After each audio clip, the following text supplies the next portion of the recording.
You're still grooving, still connecting, still loving, still turning up, still thriving. You still got it, but your immune system, it weakens as you age. That's where vaccines come in. They help train and strengthen your immune response to fight off respiratory illnesses like flu, pneumococcal pneumonia, RSV, or COVID-19. Ask your doctor or pharmacist which vaccines you need. Book in minutes at vaxassist.com. Sponsored by Pfizer. This is the place where sports opinions collide. Dead in Sports. I'm your host, Kenneth Bean. Joining me on the show right now is FIFO and Spike. What up, y'all? What it do? Nick will be along momentarily. Melody. Say what? I said Negro's just Melody and I'm Yeah, Spike is out tonight with good reason. So enjoy yourself, brother. I'm not out tonight. Shelton is. Nah. Yeah, I'm here. Oh, you said I'm out. You said Spike. Oh, I didn't say that. Oh, I meant Shelton. Shit. Yeah. Shelton. Spike is here. Shelton is out tonight. But hey, I gotta ask the chat real quick. We Ball TV, you feel this is Brent's best work? Now I only listened to it once, so I don't know, but I don't know. I don't think it's his best. I gotta put that out there, Cam. I'm sorry. No, you're good. So tonight we are discussing, of course, the All-Star Weekend. Took place this past weekend. Some Hall of Fame finalists were announced, so we're going to weigh in on that and give our top 5 point guards in the NBA. So we will be concluding that tonight as well. So packed show for you guys tonight. NBA heavy. So, hang in there, Spike. We ain't talking the Olympics or nothing. Hell no. You got some Olympic stuff. Feel free. Hey, but it's been some drama and some mess going on in the Olympics, bro. Yeah. Hey, man. Every time I look up, something going on, bro. Yeah. And beyond the game. Yep, somebody breaking their leg. Somebody getting in trouble for all kind of other stuff. Skiing, Lindsey Vonn. Oh yeah, I did see that. I did see that. Tore ACL, and then she crashed out and then broke her leg. Then there was one dude, I don't know what he did, sport he did, but he won the bronze, and they give him the mic after the thing. He apologized to his girlfriend for cheating and asked her to take him back during the Olympic bronze medal thing. He was like, "Baby, you're the best thing that ever happened to me. I'm sorry. I want you to take me back on some shit like that." And they reached out to her, of course, and she was like, "I still have the same. I'm still in the same spot. I'm not taking his apologies just so you want a medal or something like that." But, wow. You know why?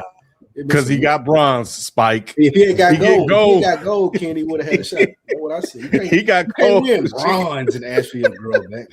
Right, bronze. At least got the nerve. At least silver. Right. Maybe I'll take you off red.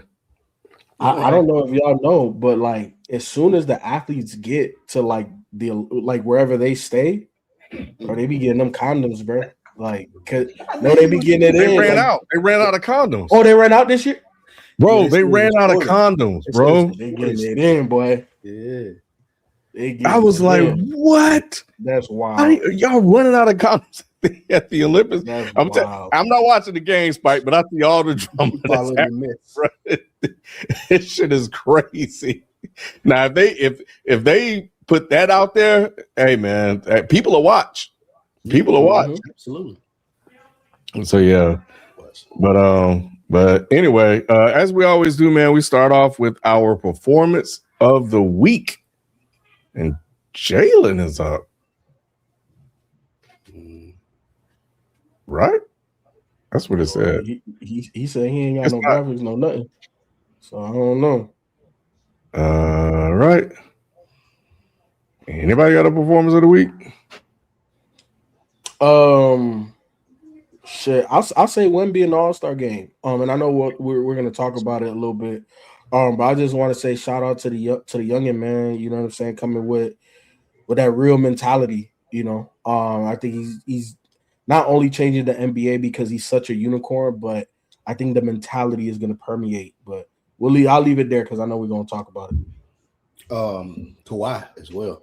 31 points. Mm-hmm. That was nice. That was a good performance. Hey, did you see when Kawhi and KD high five?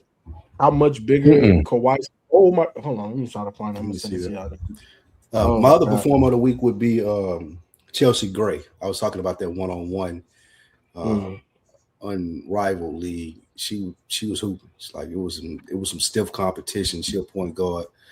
She was down like 9-0 in the last frame, and the game go to 11. She came back, hit like 1-11-9. That's some intriguing basketball. I really wish the men would do that. I don't even feel like it got to be the superstars. It can be like the lower rate men that don't mind the hit in a status because they lost. But just seeing them play one-on-one basketball, you see how deep their bag is. Like, I don't know half these ladies, so I feel like the men could do the same thing doing one-on-one tournament. I'm proud of you, y'all. Proud of you, Spike. I'm gonna say I'm proud of you, bro, for that. Now that was good. That was good TV, though. I can't lie. That was real good TV. I told you, man, it's good basketball, bro. Good basketball is good basketball. Facts. All right. Well, there we have it. This must be this must not have been updated there. So let me make the correction there. See the pic I sent y'all? Hold on, let me look at this. This shit's wild. It's wild. I was like, nah, this must be Photoshop, but nah. People were saying it's legit, and obviously they always talk about the size of Kawhi's hands. Man, this AI. This guy, bro. AI, bro. Nah, bro. Look at, bro. That shit legit. That shit legit, bro. It don't make sense. Nah, bro. They said that for anybody under like Kevin Durant hands are small, bro. Nah, bro. Kevin Durant hands is normal. They said, I think out of anybody under 6'10" or 6'11", like Kawhi is measured for the biggest hands ever in the NBA. Damn. Yeah, no, that's why they call him the Claw, bro. All right. Well, speaking of the Claw, speaking of performers of the week, let's get to the All-Star Weekend festivities.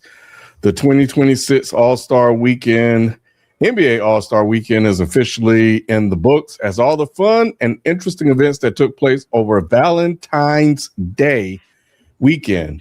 While most of the events were forgettable for many fans and basketball purists, this year's All-Star Game saw a spike in ratings, receiving the most views for an All-Star Game since 2011.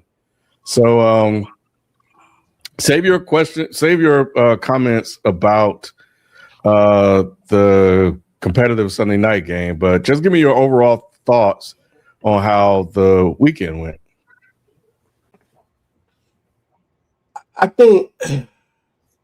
I think that the All-Star festivities, not just for the NBA, but for pretty much all major sports, if outside of baseball, I think baseball is fine, but I think football, basketball primarily, I think overall the energy is just it's dead. And I love the fact that it's the mentality that we saw, and I don't think it's the league's issue. I think it's just a player issue, because we saw Steph like immediately say, hey, like I'm gonna get Clay, Book, I'm gonna get all of these guys for the 3-point contest next year. The fact that Dame Lillard was out there and won felt weird, in my opinion. You know what I'm saying? Like, you're not playing in NBA games right now for obvious reasons, but you can participate in the 3-point contest. I don't think that should be allowed, even though I think I know why they did it, but I don't think that they should have done it. If you look at the stands, man, especially throughout the other events, like the stands were empty, Ken. Like, the TV ratings for the All-Star game was whatever, but the stands was empty. I think people, for the most part, are losing their fervor for it because it feels gimmicky. And I feel like, at the end of the day, I know Stephen A wants to blame LeBron, this, that, and the third, but I think that if the best players, so old, bro. It is an old take. I'm not blaming. I'm just saying. I think he needs to let it go and quit trying to. Like, it's old, bro. Let it go. It is what it is. Find something new to talk about. Now it is, but I think the fact that Wemby came out before the All-Star game and said, "Nah, this means something. I'm gonna go out there and I'm gonna play," and you saw that he set the tone for everybody, right? So I think it gives Stephen A a little bit more ammo to say that, like LeBron, if you would have taken it this serious, the mentality would have been different because when you raise the level, bro, these are all alphas. Like I can't have you out here blocking my shit and shooting over KD like like a toddler. Like, nah, I gotta step my game up now. You saw Kawhi. Yeah, but why put? You're still grooving, still connecting, still loving, still turning up, still thriving. You still got it, but your immune system, it weakens as you age. That's where vaccines come in. They help train and strengthen your immune response to fight off respiratory illnesses like flu, pneumococcal pneumonia, RSV, or COVID-19. Ask your doctor or pharmacist which vaccines you need. Book in minutes at vaxassist.com. Sponsored by Pfizer. Why put it all on LeBron when you had other superstars in the league as well? You got KD. KD was right there. Because LeBron was the face. LeBron is the face. LeBron sets the tone. The best player always sets the tone. No matter if we're talking about league wide or we're talking on a team, your best player sets the tone, bro. And LeBron I think if KD would have gotten out there and started playing for real, not the same. Ah, shit. You know what? I mean, you're not wrong, FIFO, but Ken also has a point. Like everybody's seen LeBron do it, and then they kind of like follow suit. Like KD almost looked at it like the same way the previous generations looked at it, like a rite of passage when they do the 1v1 when it's Jordan versus Magic or Isaiah versus Magic. When they do that, when Kobe called LeBron out and LeBron don't do it, KD don't see no problem, therefore, in not doing it either. Like he's not a leader. He's not exactly like that generation of basketball players, as good as they are, they don't. I think everybody can admit they just don't have that in them. That's why people like revere Kobe so much, and that's why I think what Wemby did was so dope. Wemby was like, "Man, if you don't come out here and play, I'm gonna embarrass you because I'm coming to play, bro. Like I don't care about none of that. What y'all talking about with LeBron." So I do agree with you, Ken, when you say it's old because that generation is done. Like ain't no more LeBron, KD, Steph's in the All-Star game. No, we got Wemby. No, we got Wemby now. Yeah, and we got Ant-Man. And we got Ant-Man. And Jalen Brunson cared. Jalen Brown cared. Them niggas was out there hooping. Right. So I think, I think mostly like if we're talking about the dunk contest, I get it.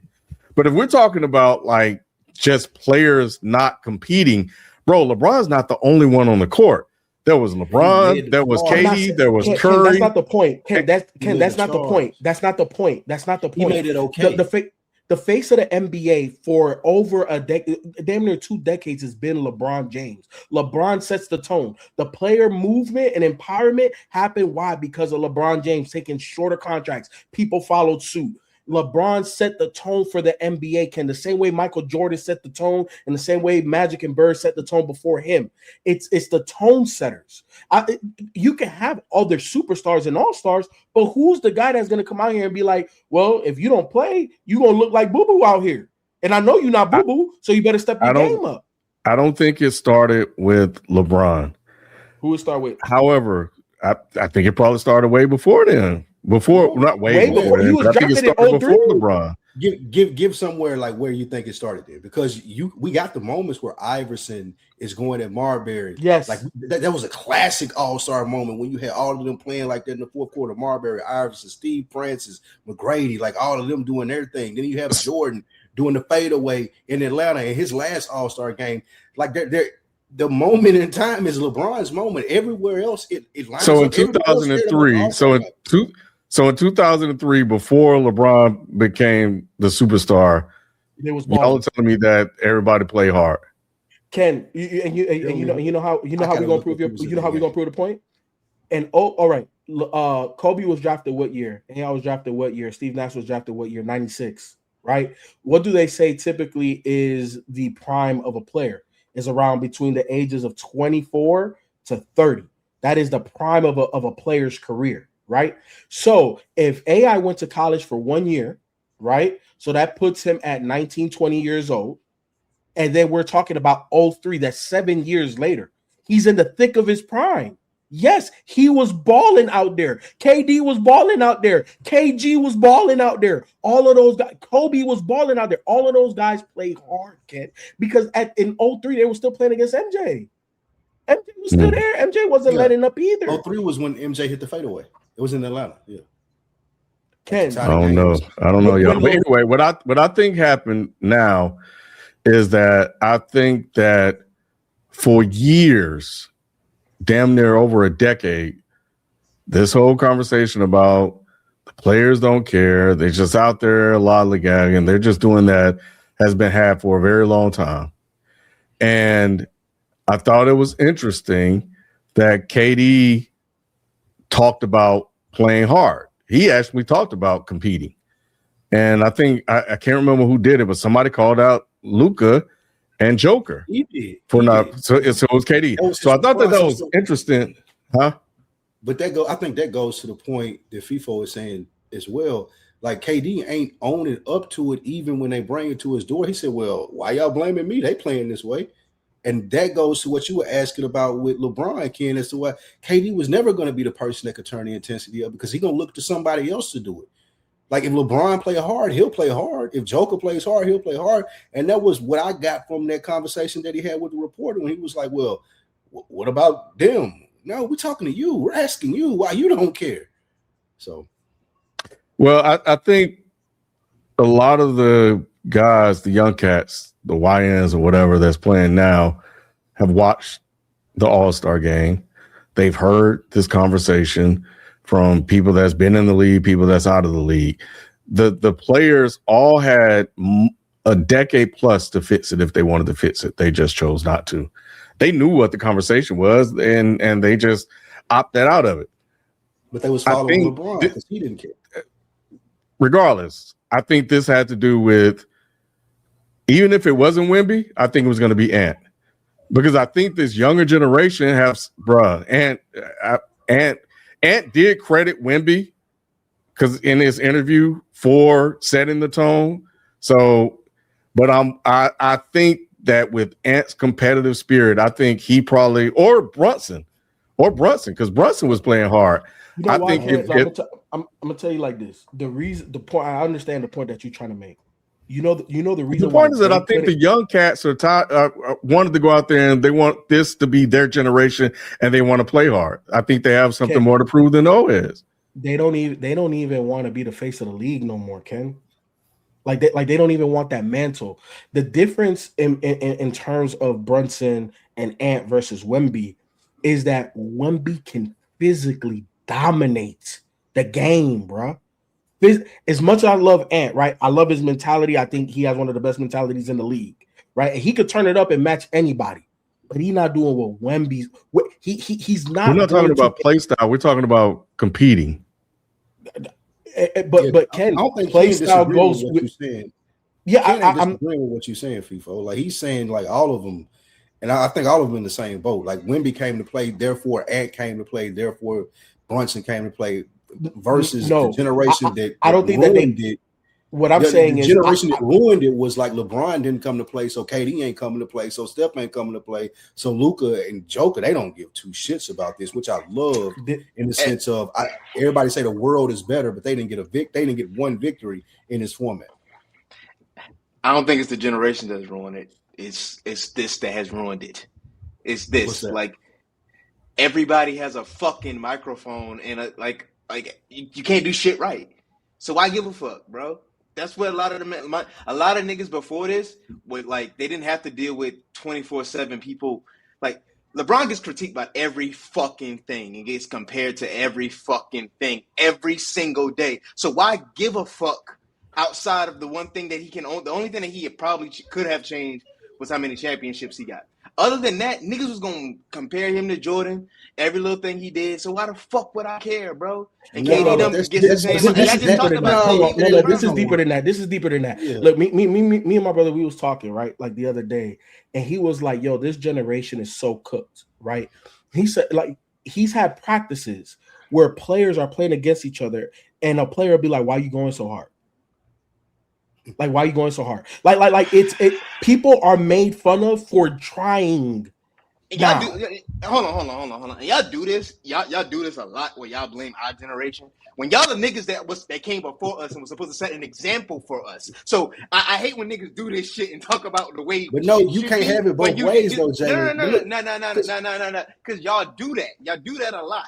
You do it a lot and be mad at y'all didn't like give us a bridge. You didn't give a bridge. You just no. We gave y'all a bridge. I'm actually trying to give y'all some credit, Jalen. Jalen, we I know gave you're y'all not bridge. speaking directly to me, I think, on this issue, but you know. No, I'm not. See, you know what fucked y'all up? No, the internet fucked y'all up, bro. Social media fucked y'all up. No, real talk. No, look, these basketball players, I'm talking high school level, right? Like my brother still has a lot of high school kids that are either junior or senior right now that he's coached from, a younger age, and now they're there. Bro, like a lot of these kids play for the clips. They play for the hype. They play for the clout. They're not playing for the love. They don't even play. They don't go out there and hoop no more, Ken.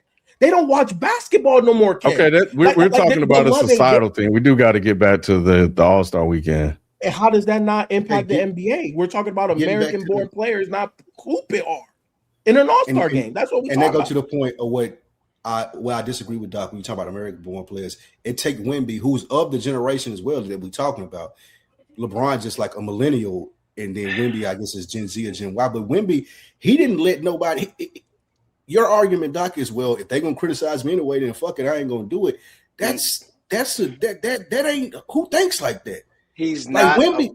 Wemby was like, I don't give a fuck what y'all say. I don't care if y'all don't try hard. I'm gonna go out here and I'm gonna do the thing because I'm that dude. LeBron never approached it with that mentality, and that's all we're saying. It's cool if you don't want to approach it that way. It's fine. Nobody gonna judge you. You're still one of the best basketball players ever. But people are trying to deflect the fact and act like it's not his fault when it is, and that's fine. It's not all his fault. Is Wendy a product? His fault. Time out. Is Wendy a product of American culture? No. Okay. I mean, that's piece of like again, Ken. It is more a societal problem, but it does play a major factor into like where shit is at right now. It's not just it's passports. There's a lot of shit. You know what I'm saying? But niggas can't put it on us. Go ahead. It ain't. I ain't just gonna blame it on your generation specifically, but even when we talk about Wemby and LeBron, from what they tell me about Wemby in this offseason and reading 40 books and going to do the monk shit, if he looking at himself like he came into the league, he's like, man, I'm one of the best to ever do it. He's approaching the game in that way. He's going into like an all-star, like every part of it. Every teammates, anything, coachable, all of the stuff. You can tell visibly that he's approaching the game like that. And it's fine, Jalen, for you to say LeBron looking at it like, oh, well, man, if y'all just going to criticize everything, I ain't going to do it. That's soft. I'm sorry. And we don't even know if that's his mentality, number one. But I think look, there were 4 games. It was World versus the U.S., and all of them were close. I think the format change really helped. I think pitting different like groups against each other gave them something to compete for instead of it being like East versus West.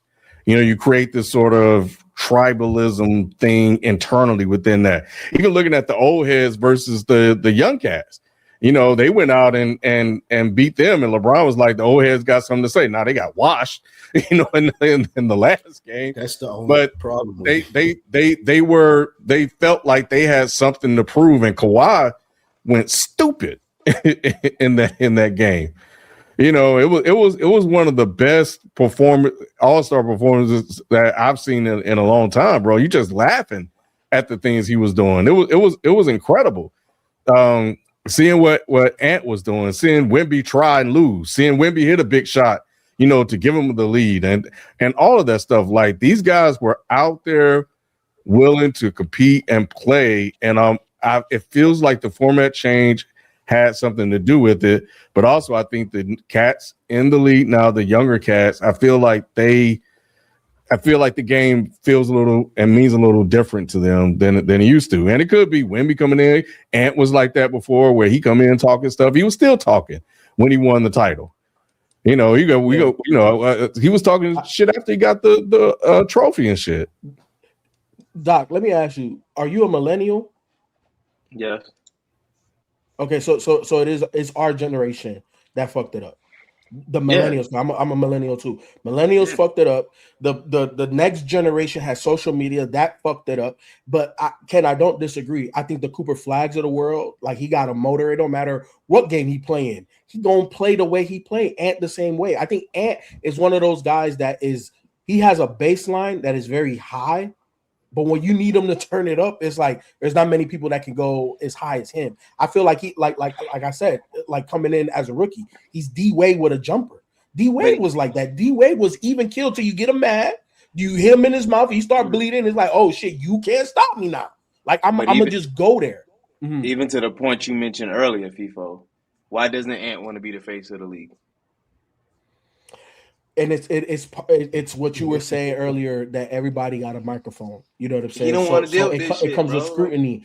You know, and look like that shit. Niggas want to just hoop, bro. And then even outside of that, like if you but hoop, it comes with media though, Doc. That's why they get paid what they get paid. You got to deal with the scrutiny. You got to deal with the media. You got to deal now with the social media and the million mics. But it wasn't the same. The niggas that y'all are talking about 20 years ago didn't have to deal with it on this level. Where I pick up my phone and I see this shit every single time I pick up my phone. Jalen, I don't. And I get what y'all saying. You get paid millions of dollars. But them same niggas y'all talking about didn't have to deal with it though. You know what I'm saying? Like y'all be talking about these other niggas, these niggas who did it before ain't have to do. Even AI was on the Breakfast Club a couple of months ago saying how bad it was, and that sometimes he just had to run away from that shit. Niggas get what niggas run away to? You know what I'm saying? Like, and then AI, he was self-destructive. He was self-destructive in that. He admitted that. Yeah, so, but even with AI, he got to do it in private. I agree with you there. I do feel sorry. That's what I'm saying. Niggas don't have a way to escape from this shit. So, like, at some point, you just be like, fuck it.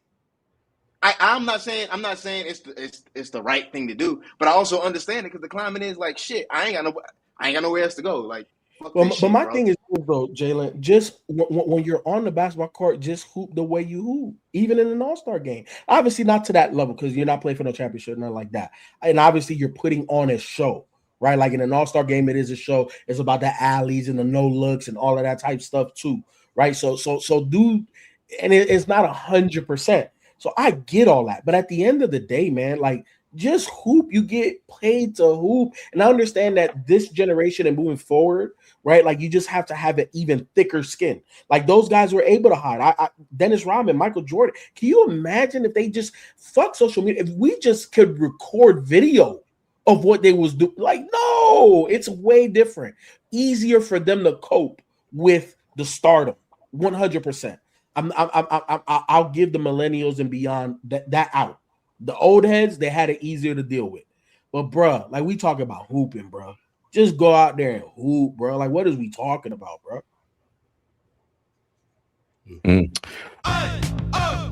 Let's go.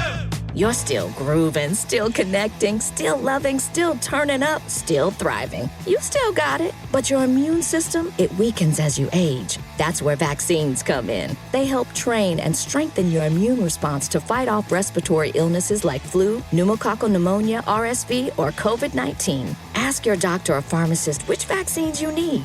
Book in minutes at vaxassist.com. Sponsored by Pfizer. What y'all think about the dunk contest, the Milan dunk contest? Hey, you know what? This is the first year I agree with B. Bring in the professional dunkers, bro. What the fuck was that? Why did you agree with them before? Because look, my thing, like I feel like I'm not gonna 100% dump on Braun, but like why has Ja Morant, Zion, and like bro, like these are the names, like that's what's gonna make it dope. That's what always made it dope. Was the big names that was in the dunk contest. We don't have the superstars in the dunk contest. So if that is their choice and they don't want to do it, that's fine. Bring in the professionals because we can't do this again, bro. We can't do this again. Was it you, FIFO? What was the reason you said that? I think it was you said superstars shouldn't play one-on-one. I didn't say that. All right. Then I heard it somewhere else. And niggas like superstars ain't gonna play one-on-one because the embarrassment. I may have said that like it leading into the unravel. And the reason, my point in being that I don't think that it has to be superstars. I think that they can completely get rid of the dunk contest and do the unrivaled style one-on-one and just let niggas show their bags. Like some people think that the 12th person on the NBA bench is sorry. Like if you do that tournament style, however many games you do in NBA Friday, Saturday night, where the one-on-ones and niggas get in their bags, 1, 2, 3 dribbles, 7-second shot clock, however you do it, and showing how well everybody in the NBA hoop, that's better than this dunk contest shit. I don't care if it's the 12th person off the Bucks bench. It's still going to be better than this because it's going to be hooping. But Spike, even I don't disagree. I don't 100% disagree. But I think that the big names is just what drives the NBA. Like that's the product, because there's less people on the team. There's less superstars. It has to be the All-Star weekend should be superstar driven, bro. Like it should be Kyrie out there. But for me, that's the 3-point contest now. Like you put the superstars in the 3-point contest. They should be in the dunk contest and in the one-on-one. That's over with. It is over with, bro. That's over. Like that's old guard. Ain't no more dunk contest. That's done. That's through. Any idea that you throw out there, it may sound good, but it's over. Why do you think it is? It's over. Why do you think it is? It's over. Why do you think because, like you just said, Anthony Edwards, Ja Morant, Zion, those people had opportunities to be in here. Giannis, they could do something about the dunk contest being trash and be the big names and be in it, but they don't want to. But even to that point, Spike, like them niggas worrying about other shit in their game, like. Yeah, dunks. Being a creative dunker now really takes time and effort, bro. And them niggas don't be having. I don't think you have the time. Even seeing them, the niggas who are in the dunk contest this year had all the time in the world. If we're gonna be honest, and you see the shit they put out there. So you want a superstar who want to work on their perimeter game as well as making sure, because niggas barely in the post. When you gonna practice for it? When you gonna practice for it? You got to get real creative about that shit. And niggas are in-game dunkers, and niggas think that they're creative dunkers. Those are two different things. 1,000,000%. And that's why they put on a superstar to be like, you do the slam dunk contest. If you really feel like, nigga, I'm not creative enough to do shit, because just if we sat here by ourselves, it's only so much we could come up with, and we don't even dunk, nigga. We probably have a bigger imagination than a lot of niggas. But Doc, you know what part of the allure of the dunk contest is a display of pure athleticism. Like, that's over with. Everybody athletic, bro. That's over. Look, let me run a scenario to you. Like, if they do that 1v1, like we talking about with Unrivaled, and you get regular niggas off the bench winning, eventually ego and pride are going to set in where it wouldn't with the dunk contest, because nobody cares about being the best dunker. But eventually you're going to have an Anthony Edwards or somebody be like, nah, I'm playing this year. I'm playing in the 1v1 this year. All y'all bench niggas and the niggas that been winning or lower tier, I'm coming to be the king of the court. That's how you gradually turn it into something big. Now it's the biggest show of All-Star Weekend within 3 to 5 years, because you had the regular niggas on the bench or the 4th or 5th, whatever it may be. You had those people playing in the game, and eventually the stars gonna look at it. They're gonna see the reception that it's getting from the audience. They'll be like, "Nah, I'm doing it this year." Every nigga's athletic now, bro. It ain't about athleticism no more. Because every nigga's athletic. I'm 100% right. Like I'm not saying that it's only about athleticism. What I'm saying is that that's a part of it, right? Like, because you're talking about creativity, bro. There's a whole bunch of dunkers you could go watch. Like, Steve Francis wasn't creative. Steve Francis had bounce. He threw that bitch up there. That's a different time, FIFO. Like, this shit is different now, bro. Like, we've seen what's different about dunking. We've seen and that's the social media, and that's the social media, and that's the social media shit right there. And that's the social media shit right there. It's about prestige. Oh, I don't want to miss 3 dunks. I don't want to look bad. I don't want fuck off. Go hoop, go dunk, go shoot threes, go play one-on-one. I am listening.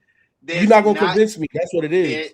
Okay, cool. But I'm just letting you know, there's not much else we could see in like dunking, bro. There's not a lot. Like, how often do you stop on you see somebody you see more hooping than Zion in high school? Fuck you mean? What you mean? 10 years ago. That was 10 years ago. Russ was saying that's over. Zion in high school. That's like 6 years ago. Bro, it's still. It ain't a lot of creativity you gonna see that you gonna be like, wow, like that's amazing shit. I can't believe you did that, bro. Duncan had a ceiling. Creative dunks had a ceiling, bro. So I disagree, but it's cool. Do you know a dunker that you can name, like a YouTube dunker? Do you know what other YouTube dunker you can name off the top of your head that's constantly showing you creative shit? You know what I'm saying? Jordan Killagon. I think that's how you say his name. White boy. He's showing you new shit all the time. Yeah. There's another nigga. That's what I'm saying. Hispanic cat that has the highest vertical ever and the most hang time, even more than these Jordan. ain't so professionals. There's a lot of niggas out there. I understand. understand. They can work on dunks every day. Look, Spike. I understand that. That's why I said this is the first year I agree with B bringing the pros. Gotcha. That's why I just said. I think this is a dead medium for basketball. Like we're not impressed by this anymore. Like people are more impressed, and this goes to the point where they were talking about how the newer generation was giving Paul George all these props about having such a bag. Like if you do this 1v1, you get to see people bag. That's what people are impressed by now. They want to see how you create the step back, how you create space, getting your shot off in 3-4 dribbles and 7-second shot clocks. That's way more basketball forward and would be more impressive on All-Star Weekend than a dunk contest at this point in basketball. Look, Spike. I don't disagree that those other events would be good, even the one-on-one, regardless of the level. But I think basketball at its highest form is driven by superstars. LeBron has been able to sell out away venues because he's a superstar for 20 years, bro. Superstars do that. Superstars are the draw. LeBron would have been the biggest draw at the dunk contest. Zion would have been the biggest draw at the dunk contest. You know. So what about now? What about now? Look, shit, nigga, there's niggas out there and should be in that shit. But my thing is, what if LeBron knows all I am is an in-game dunker? I'm not caping for him neither. But what if he just knows, like, bro, I don't have anything creative. I just know I'll just gift it with just do it one time. I have. No, 100%. I don't know if you saw like his McDonald's All-American high school dunk contest. He ain't do nothing creative. But when he jumped, it was like, well, goddamn, I ain't never seen a 6'9" nigga do that. We ain't never seen that. So all I'm saying is that you can captivate. Look, that's the reason why there's still Olympics, because the athletic ability with precision and skill is still something to marvel at. And we're not seeing that the biggest names do that. We're not seeing the biggest names say, I don't care about if I lose, I'm going to go out here. Like, did Steve Francis complain that he lost? Did T-Mac complain that he lost? No. We got a damn good dunk contest because they was all just trying to win. Vince Carter was just that nigga. Well, I know one thing, to Jalen's point, and to where you got a lot of superstars that came after him that didn't compete. You lose a dunk contest, you're not going to hear the end of it. If you're a name, you're just not going to hear the end of it. But the guys that played in it, Carter Bryant, Jackson Hayes, Chase Richardson, we already forgot about them. You know, we don't care who lost. We were even wondering why Jackson Hayes was in it. I don't even know what the hell he was doing. But and the one guy that got out there that was dancing the whole damn time, you know, at least he tried. I think he brought out E40. Yeah, that would be cool. But it was uneventful. I think the thing that one of the most exciting one for me was the 3-point contest. I wonder where did Donovan Mitchell finish? Did he make it out the first round? Can't remember. Anyway, but why was he was why was he even in there? I think he actually leads the league in threes. Yeah. Yeah. One of the best threes in the league. What are you talking about? That's how you don't watch. Yeah, nah. Look at the volume and look at the percentage, bro. He's one of the top 3 niggas in the league. Where did he finish? Hey, just like dunking, there's in-game dunkers, there's in-game dunkers, and there's in-game shooters. I fuck with D. Yeah, that's my guy too. But no, it was good, man. Like Booker caught fire. Dame went to Dame time when it looked like he wasn't gonna make it. Knipple is a hell of a shooter. But Booker, man, bro, all he needed was one shot and missed all 3. I just knew there's no way Book is not going to close the deal, but Book choked big time because he had it. No place. He had it. Oh, come on, man. Don't start that. He ain't got no place. We know about Booker. Yeah, it sounded like it was on schedule to me. That's all I hear. That's what he do. He do this. Like right on time. It's time for me to show up. Oh no! I ain't gonna do that. I'll prove myself at every other point in time. But wait, when it's time for me to show up, no. Yeah, we're gonna see who either him or Harden who gonna be worse this year. Yeah. Who's gonna decide to pass the ball more? They need to make the 3-point contest like the crown jewel, though. Like it's over with for the dunk, like making a dunk contest, and they ran too. Like I can't believe this was on at 4:00. I couldn't believe this was on at 4:00. Like what? Because the Olympics took precedence.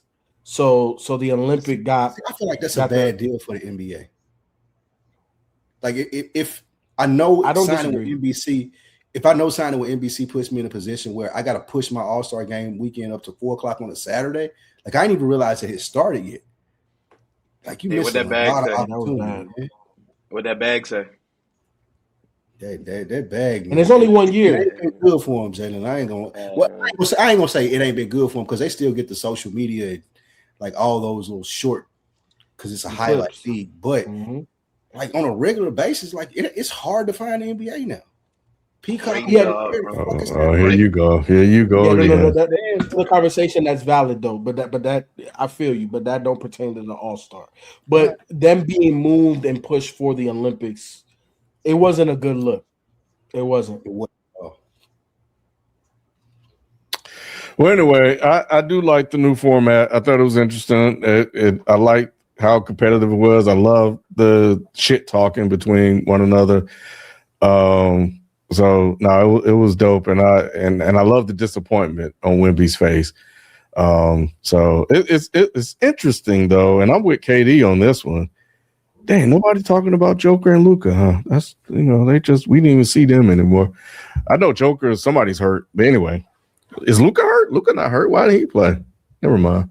Moving on, man. Continuing with the NBA, now that we're moving into the final months of the season, it's time to evaluate the first half of the year. Which team has surprised you the most so far, and which team do you think will stumble into the second half of the season? You're still grooving, still connecting, still loving, still turning up, still thriving. You still got it, but your immune system, it weakens as you age. That's where vaccines come in. They help train and strengthen your immune response to fight off respiratory illnesses like flu, pneumococcal pneumonia, RSV, or COVID-19. Ask your doctor or pharmacist which vaccines you need. Book in minutes at vaxassist.com. Sponsored by Pfizer. I would say the team that has surprised me the most has been the Pistons. The Pistons were good last year. They what seed were they? They're like an 8th or 7th seed last year, right? Like they were one of the bottom teams.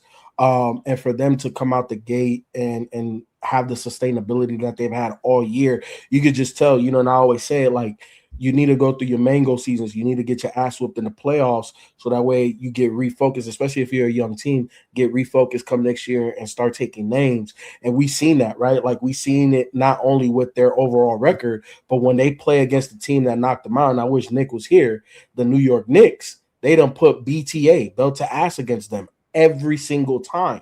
So I think that's a new budding rivalry that we can, see for the next couple of years, because Detroit ain't going nowhere. In the way that the Knicks are positioning themselves, they're going to be nice for at least the next 3 to 5. So to me, is Detroit. I think Detroit is a legit contender. They have a superstar. They know how they want to play, and they got other guys. And then they went and got a shooter. You know what I'm saying? Which they much needed. So Detroit has definitely been more than what I thought they were gonna be. They're way more consistent than I thought they would be this year. I agree with you. Detroit is tough. I didn't expect this year to be the leap. I thought next year would be it. But my most surprising, I'm gonna go with the number 2 seed in the East, is the Celtics. I thought since Tatum went down that they would be dog shit. They traded away Porzingis. They traded away a lot of good assets that they had on the team. And you're thinking, okay, they're going to take this year off. But little do we know that Jaylen Brown, White, like they're going to come through and be like high-level NBA players. I don't expect them to be second in the East, losing arguably their best player is. It gives a lot of conversation to, is Jaylen Brown the Batman or the Robin on that team? Like, I mean, you got to think about it, FIFO. You have to think about it. But I just, the way that they're overperforming and what I expected the Celtics to be, especially how they approached the offseason, off-selling assets and just looking like they were mailing it in, and Jaylen Brown being like, nah, I'm going to show y'all what my game is about. And them being number 2 in the East, that's got to be most surprising to me. Yeah, I don't disagree with that take. I didn't think the Boston Celtics were just going to fall off the face of the earth just because of the culture there, right? Like, they're going to play defense. They're going to play tough. Jaylen Brown is a legit, number 1 on the championship team. I think this year has proven it. I think he's the better overall player. I think he's better defensively than Tatum, but I don't think he's the better offensive player than Tatum. Like, Tatum is still the number 1 option when he's healthy. Jaylen Brown plays off of him. That being said, I am surprised that they are number 2, though. Like, I thought they were going to be a playoff team, but number 2 is, I didn't see that happening. I'm going to take the opposite of you guys. You guys talked about teams that were winning. I'm going to talk about teams that have been losing. First, I'm going to start in the East with the Pacers. Now, look, we know Halliburton was out, but I didn't know they were going to be damn near one of the worst teams in the NBA. I thought, that the system that they had functioning as a team would be able to yield more wins than what they started out with. They were absolutely fucking like awful. So I was surprised because they won without him. They won games without him when he was injured. So I was really surprised that they just completely fell off the face of the earth to be second in the East from the bottom. That shocked the shit out of me. And I thought maybe they just got off to a slow start and would pick it up and improve as the season went on, but they did not. Same thing with the Clippers. I think. Yeah, go ahead. I was just saying, part of the issue with the Pacers. I was about to say the damn Colts. I'm still stuck in football a little bit, but the issue with the Pacers and we saw it last year, right? When Halliburton comes out the game, they don't really have a maestro. They don't have a floor general. And if you look at Rick Carlisle's teams, he's always had a true legit general or somebody that can be a pseudo general. And you look at the rest of that squad, they are so reliant on Halliburton creating shots and pushing the pace and making the right play, getting easy buckets, that they don't have another guy. They need a backup PG that can go get them, into easier offense and that. So I didn't expect second to the last in the East, but I expected them to be a lottery team without Halliburton. Most definitely. Watching that team play, I agree with you 100%, FIFO, in the sense of Halliburton, like everything revolves around him. He's the playmaker. He's the shot maker. He's the reason that they made it that far. And him not being there, I don't care who there. If he's not there, it's not going to work. And we seeing that. What about the Hornets? Anybody? The shelter's not here. I ain't talking about the Hornets. I'll talk about them because Ken. And Ken, don't forget your take on the Clippers. All right. The Hornets are surprising in this little stretch, right? Because the way that they started off the season is what I expected. You know what I'm saying? Do they get some good wins here and there? Of course. Do we see the talent? Yes. Do they get the highlights? Do they get the clips? Do they get the social media? Yes. But putting wins together, playing winning basketball, that's a whole nother different type of thing. And the fact that they've been in the last month and a half been able to play winning basketball. And when I say that, I'm primarily throwing that dart at LaMelo Ball, playing the right way, playing with some care, even though he still has some maturity issues. I didn't expect that, Spike. The Hornets have shown me that the core that they've drafted, they can win with. I think that, obviously they didn't do it this trade deadline, but in the offseason, they need to start putting together some veterans that fit what they're trying to do, because that's the help that they need now. They need that veteran guidance on that roster to help push them, because they got the talent. But yeah, I am surprised that the Hornets been able to put it together. It's a great win streak. It's a great run that they're on. So salute to them. But I don't believe any of it. I'm not a believer yet. So when you say that, Ken, like you belief equals what? Like a playoff run, championship contender, like what? Like yeah, I don't even want to put it out there because I don't want to. I like when teams that you guys root for succeed. Because I know what the feeling is like when guys you root for win and succeed if they're truly your team. But I felt like we've seen this story before with them. So whether it's somebody figure out how to beat this unit that has a winning record when they play together, this starting five, or injury will pop up and they fall off the face of the map again. One of those two things could happen. And that's why I'm just not fully sold on them just yet. But it's been a great run. They were at the bottom, much like the Clippers. The Clippers were at the bottom. They were completely awful. And they got on a serious hot streak when Kawhi Leonard came back, and Kawhi Leonard was balling. I was surprised that they were as awful as they were when, you had Kawhi, who had been on and off. You had Hardy, you got this old roster, and then you got Ty Lue. But they managed to turn it around. They started winning games. But the shocking thing to me most of all was with them winning and turning it around, they decided to go ahead and get rid of Harden. That was really, really interesting. I'm curious to see where this is going to lead them this second half of the season. So, okay, I don't think that was more of a Clipper choice than a Harden choice to bounce. That was Harden himself. He asked to leave? Yeah, he wanted to bounce. This wasn't the Clippers proactively being like, I think it's better without Harden. Harden, and here's the thing that Harden said. I missed that then. Yeah, I didn't know he said that. I didn't know he asked for a trade. Yeah, and the thing that I agree with Harden is he's like, there's no loyalty when they want to trade you, so why should I have loyalty? You know what I'm saying, to any organization? So I want to go where I feel I can win. So he felt that was obviously he had a short list. Cleveland was one of those teams, and the Clippers obliged. I think the difference, though, Ken, is that the Clippers were built to contend, and the Hornets were built to see what we got. So to me, the surprise more for me is the Hornets, because the Hornets didn't have aspirations of being a legit team. I think that growth for them was being a play-in team again, making the playoffs as a 7th or 8th seed, maybe win a game, gentleman's sweep, and then be better next year, right? Like that is the goal for the Hornets. For the Clippers, it was like, we competed for the championship. We trying to go against OKC, Denver, Minnesota.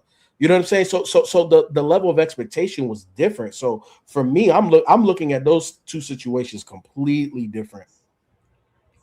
Yeah, I think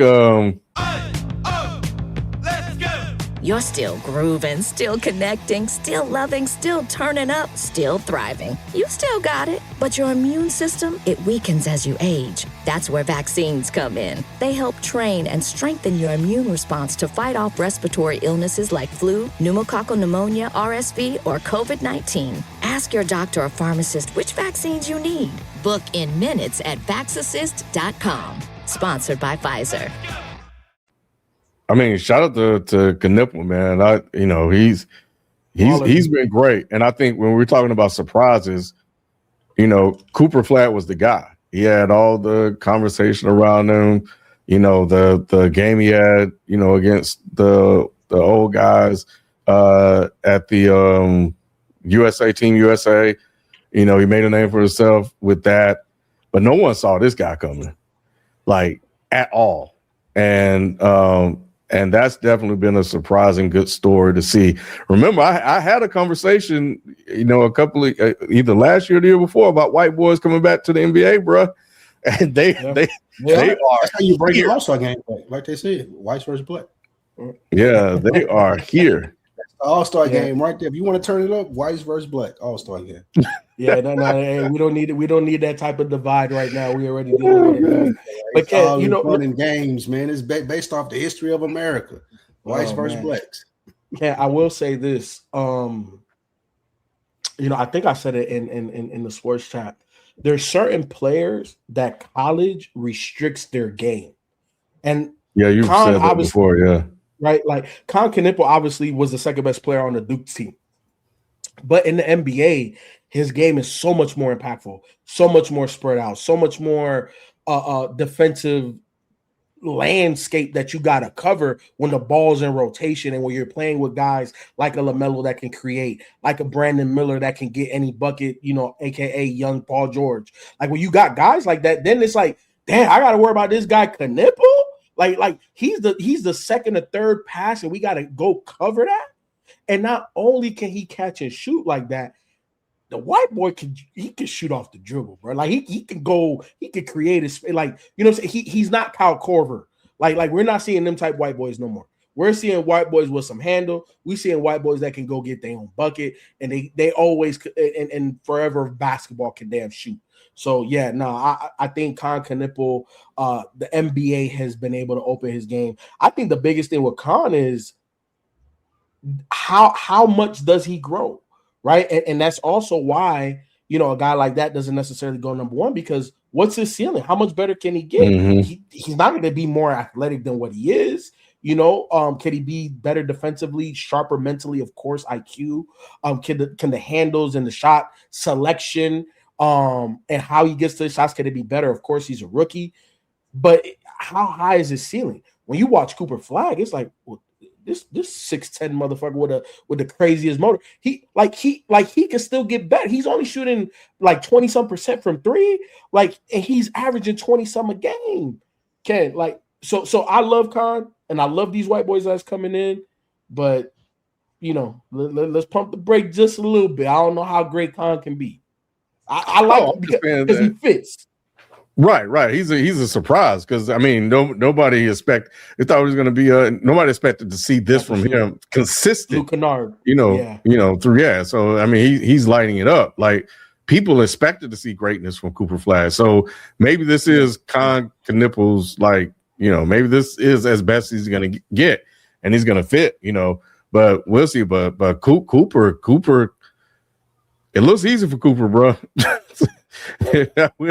It looks easy for him, when he's out there. And I think you may come down to,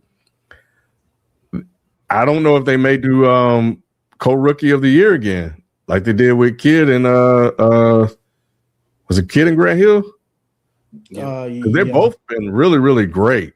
So but Cooper's been hurt here and there, so we'll see. But nevertheless, salute to them boys. And the other guy, like that guy, New Orleans, Derek Queen. Yeah, I think Derek Queen has a good all-around game too. The Black Joker. He's super nice. Yeah, super Derek Queen is nice.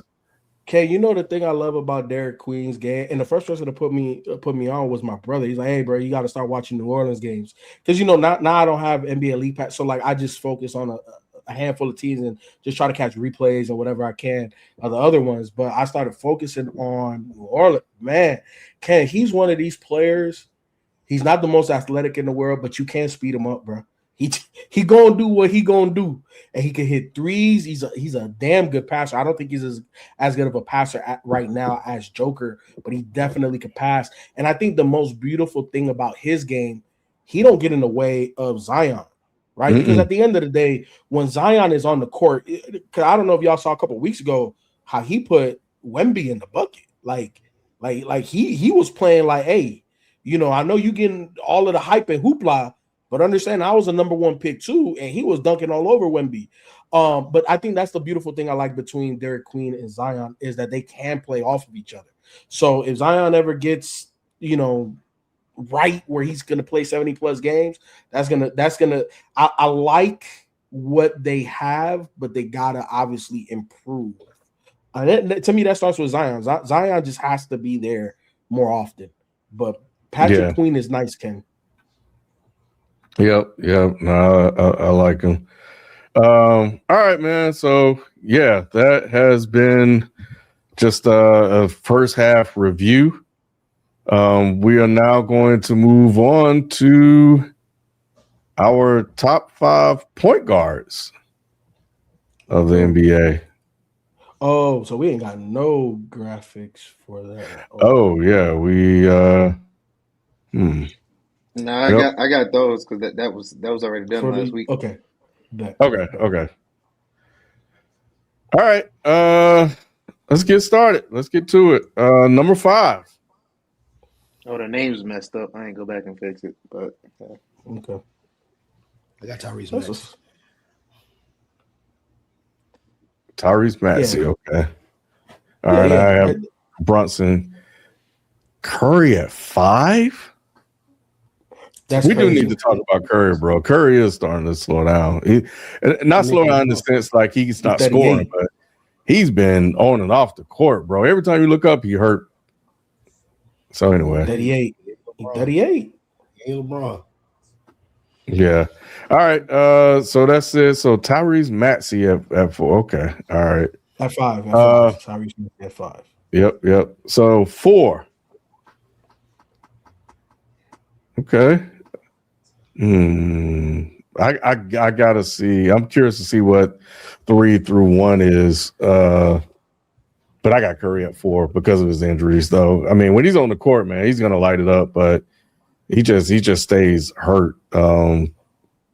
He's been hurt a lot. So I think he's starting to. If Brunson were taller, I'd have him higher on my list. Yeah, Brunson's limited. As much as I love Brun, he's limited. I just don't know how far he could take you in the playoffs. What you laughing at, Jalen? As a fellow short man, it's always funny when other short niggas talk about other niggas' height, bro.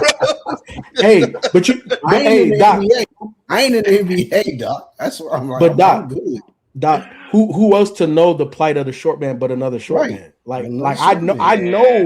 I knew my limitations on the court. You know what I'm saying? Like niggas who short, bro. That's why I got him at 4. That's why I got him at 4. I really want him to be. Drew Brees is not a 6 foot, bro. Like, you know what I'm saying? So I root for short niggas. You know I want Brunson to be 1, to be honest with you, Jay. Yeah, I got Kate at 4 is kind of crazy though. I don't but 4? Okay. I think anything less than 3 is crazy. All right, moving on to 3.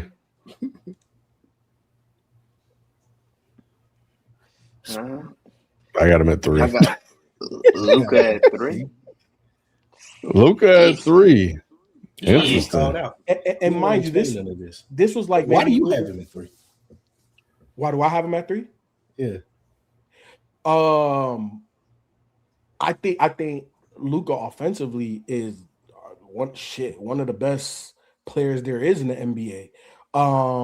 I think how he's able to affect the game offensively is crazy. You look at his numbers; he's having a career year, and Luka's one of the best players in the league. So, you know, he's definitely top 3 at his position, in my opinion. And I reluctantly put him at point guard, but you know, all these years, bro, he don't handle the rock. I had to succumb to it, but you know, he's top 3 at his position. I think 3 is low.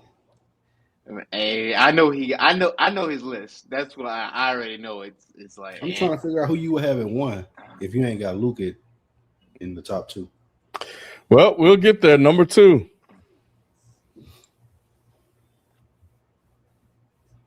Steph is crazy. You got Steph second. That's so wait, hold on. So we did this list. It's like 3-4 weeks ago now, right? Like almost a month ago. No, it ain't been it was like at 2 least weeks when I sent it, because I sent them all at the same time. So I don't know.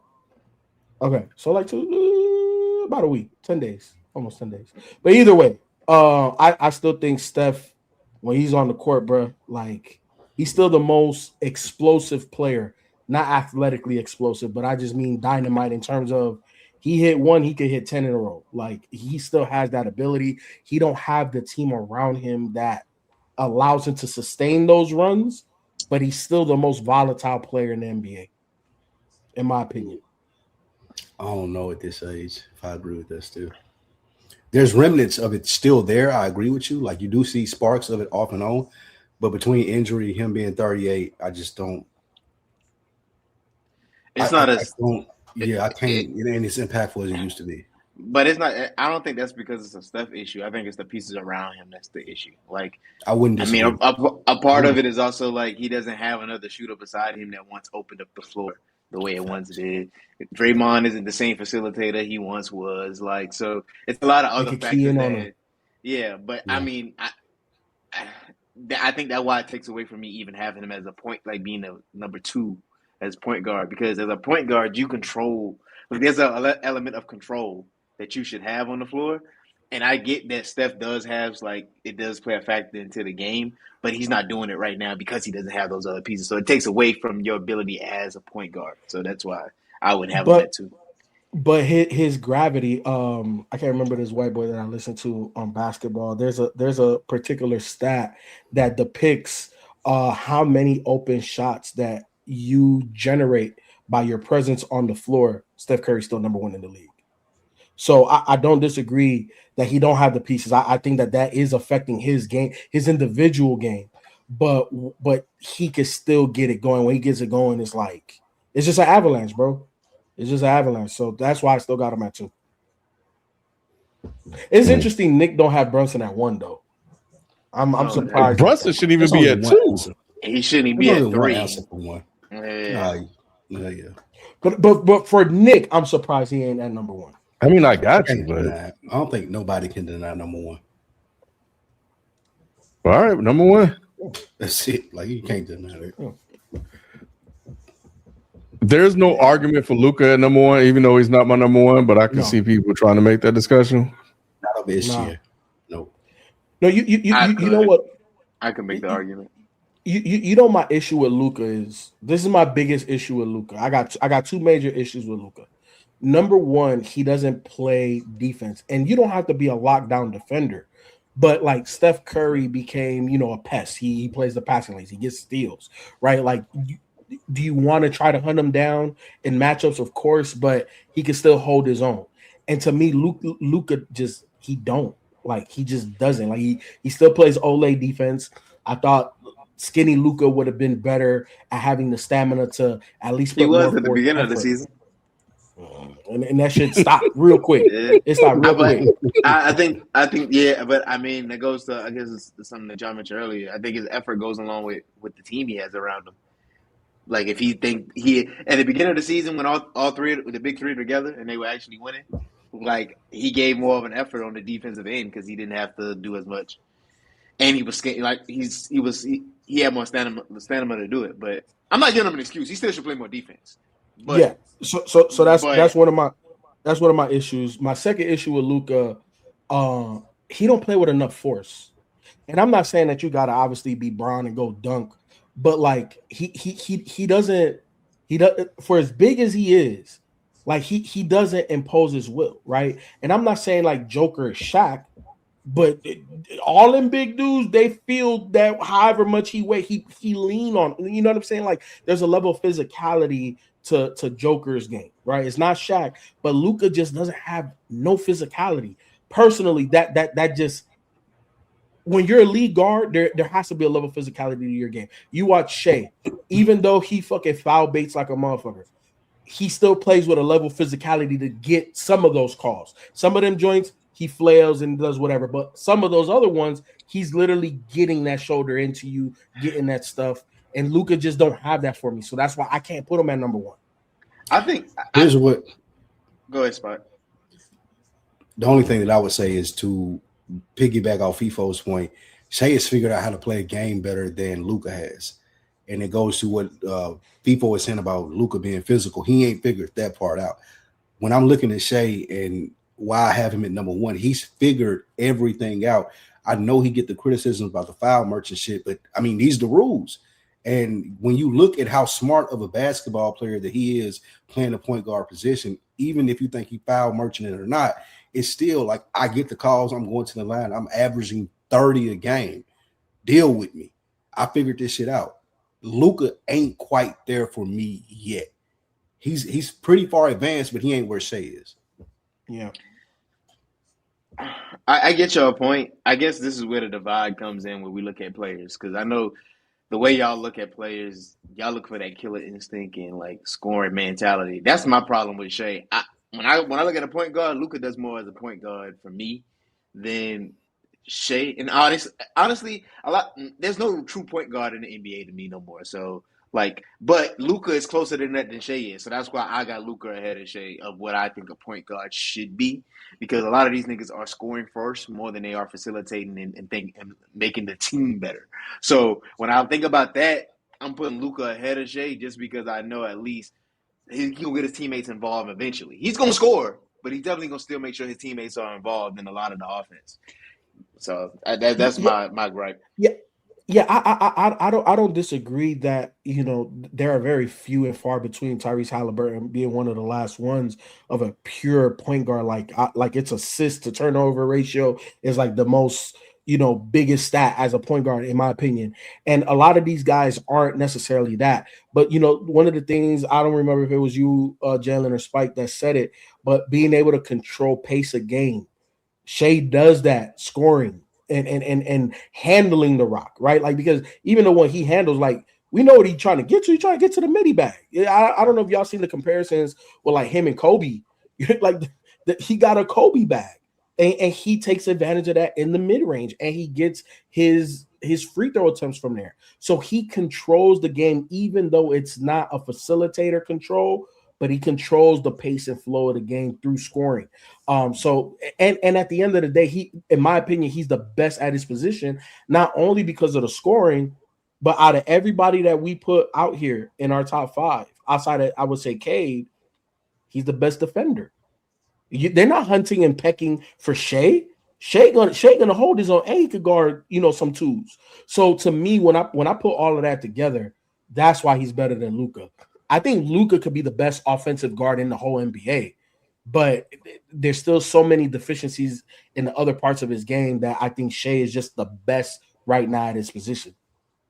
Let's go! You're still grooving, still connecting, still loving, still turning up, still thriving. You still got it, but your immune system, it weakens as you age. That's where vaccines come in. They help train and strengthen your immune response to fight off respiratory illnesses like flu, pneumococcal pneumonia, RSV, or COVID-19. Ask your doctor or pharmacist which vaccines you need.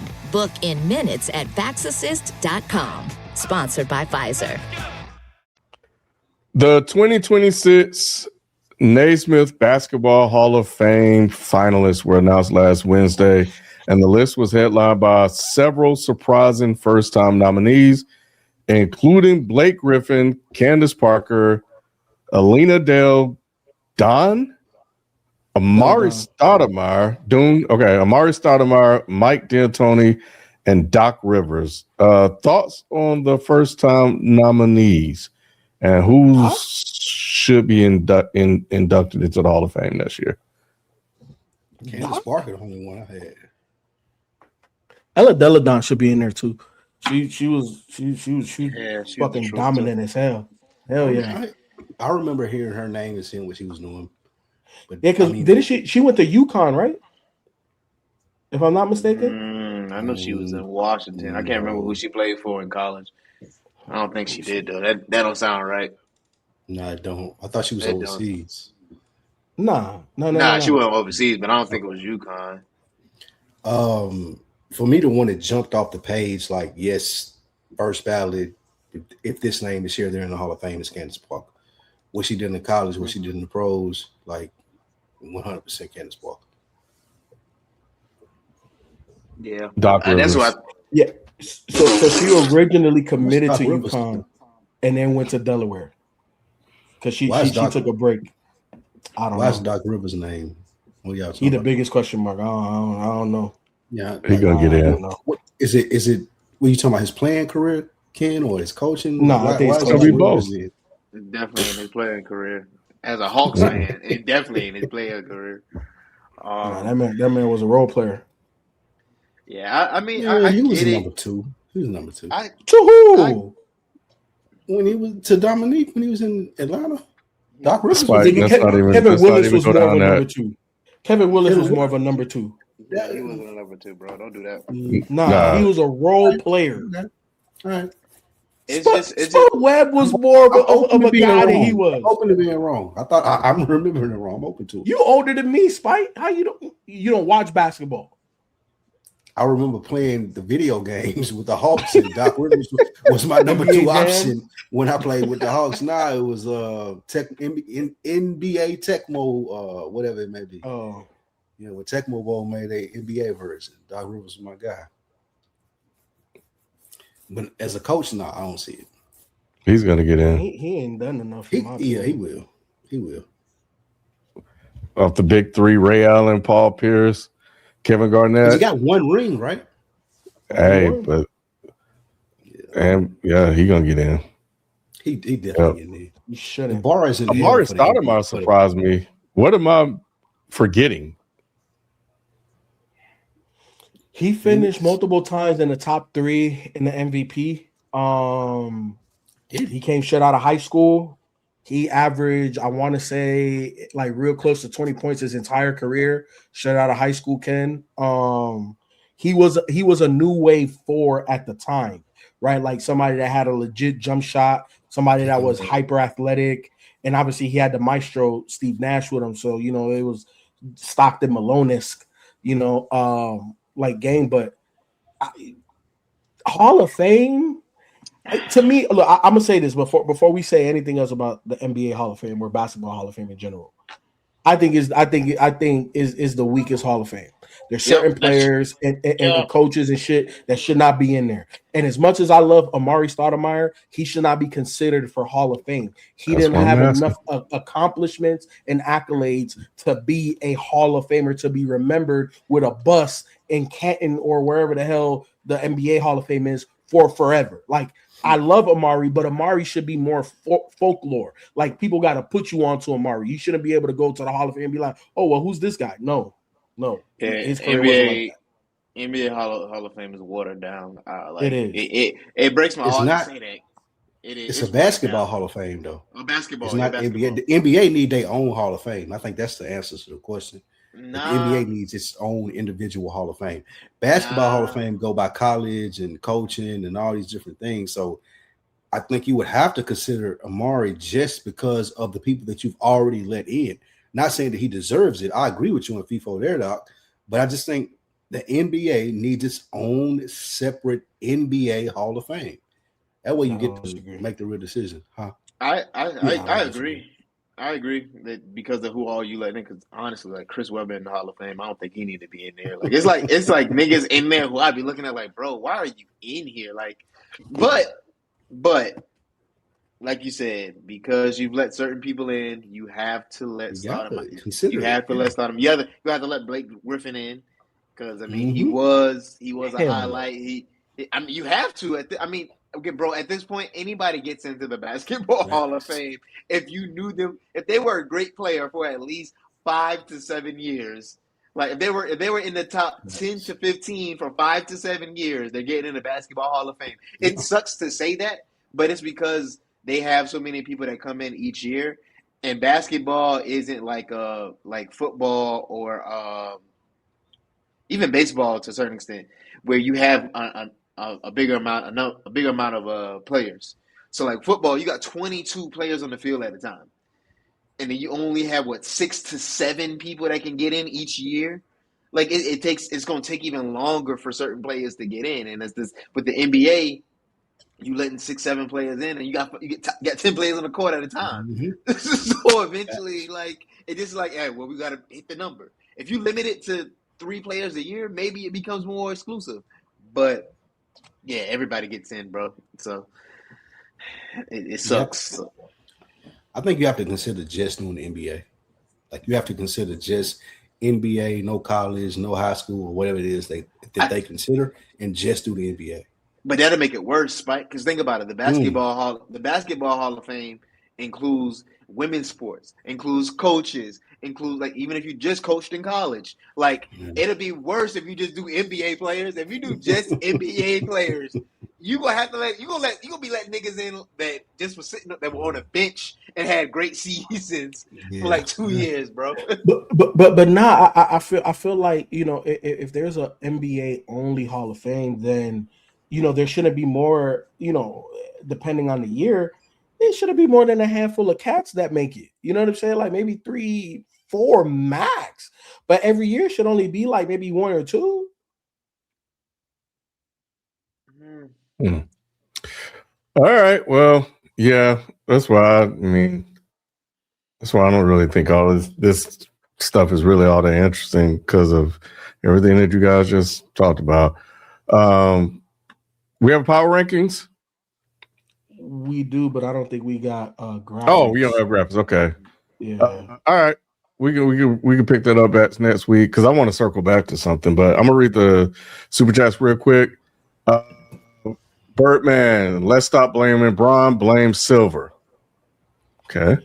Silver has some blame as well, but Silver don't play. All right, Birdman, this goes back to Knicks. We need to talk a few shows back. Silver is the problem. Stern would have nipped this in the bud. Silver allows too much player control. Stern would never.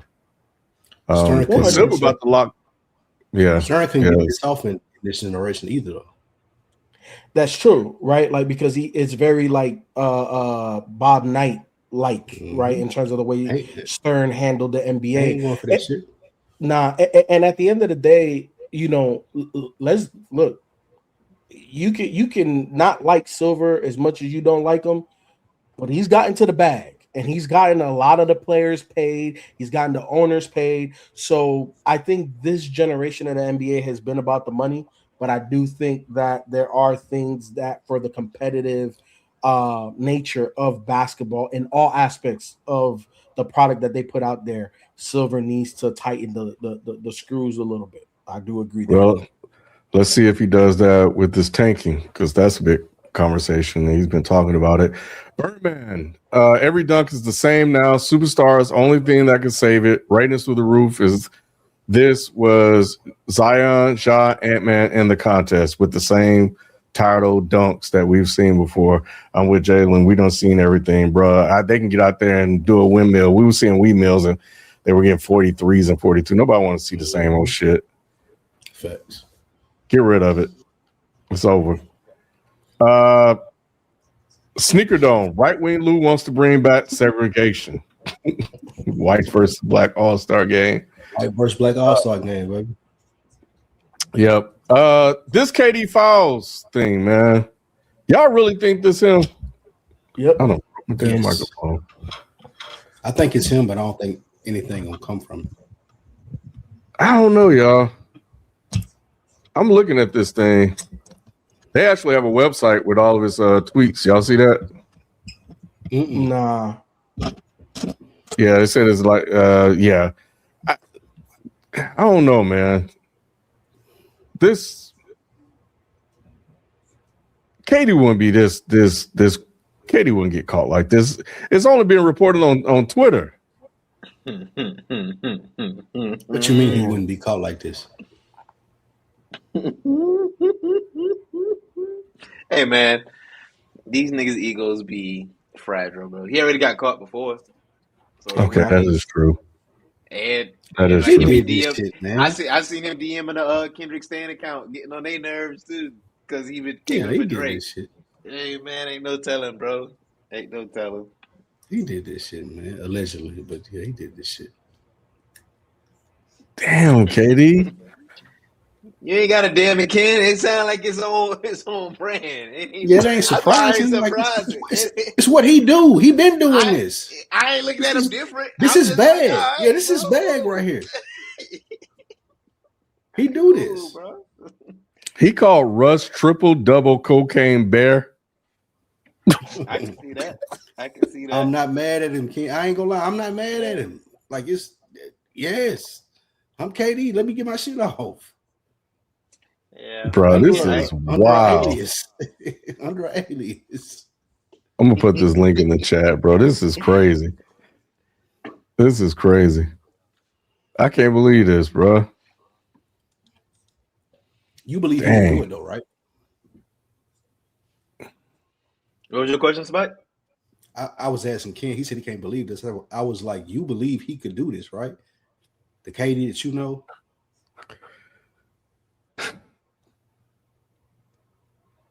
I don't want to believe, but yeah, I think Jalen is right. He has been caught before. So yeah, but I don't think there's anything. I don't think anything's going to come out of this though. Nah. We again, we know who he is. Like he's still a hooper. He one of the greatest players ever, one of the greatest scorers ever. Like we all know that, but we also know he's sensitive. Like he do KD type stuff. He do KD type stuff. This that's KD cool. Type stuff. Yeah, like okay. Hold on, yeah. We're gonna get ready to get out of here, but I gotta put this on screen. This thing is crazy, bro. This is the KD file tracker. This thing is. I don't know if anybody can see that. Can I blow this up? I wish I could. This is insane, bro. They got a whole website dedicated to this dude. How do I get back? Bruh, what is going on here? Hey, man, that's what you get, man. What is this? Two dictators stop. Bruh, what is he doing? That's what you get, man. They try to do this whole generation of we hiding from the media and we don't want to talk to people or do interviews. Like, we know y'all want to talk and people are going to figure it out. They're going to put 2 and 2 together and they're going to find these files and you're going to be exposed. It is what it is, bro. Bro, he ain't have to say this about Amar'e Smith, though. What did he say about it? Nothing. If you can't read, that's on you. Go to the files. KDfiles.com. You know what, Spike? That's my cue. The KD Files. Go to KDfiles.com. You about to get try to set me up. It could happen, bro. On that note, we gonna catch y'all next week. We out. Peace. Peace.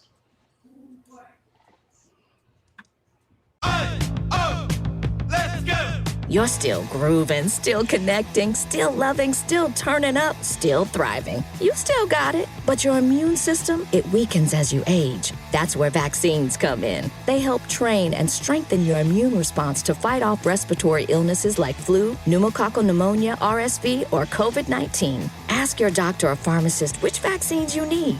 Book in minutes at vaxassist.com. Sponsored by Pfizer.